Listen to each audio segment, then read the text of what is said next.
আমার সাথে অন্যায় হয়েছে, অবিচার হয়েছে, আমার পরিবারের সাথে হয়েছে, আমার বাবাকে হত্যা করা হয়েছে, আমার মায়ের সাথে অন্যায় করা হয়েছে, তাকে অত্যাচার করা হয়েছে, আমার ভাই মৃত্যুবরণ করেছে এই অত্যাচারের কারণে।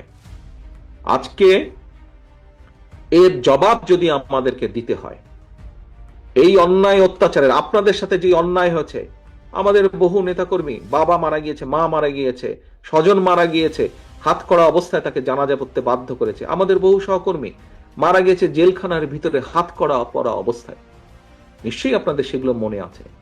এখন আমরা যদি এই সকল অন্যায়ের, অবিচার, অত্যাচারের জবাব দিতে চাই, যদি জবাব দিতে হয়, তাহলে তারা যা করেছে সেভাবে করলে জবাব দেওয়া হবে না, তাহলে তাদের আর আমাদের মধ্যে কোনো পার্থক্য থাকলো না। সে অধম বলে কি আমরাও অধম হব নাকি? আমাদেরকে যদি জবাব দিতে হয়, আমাদের 31 দফা যদি আমরা সফল করতে পারি, তাহলেই জবাব দেওয়া হবে।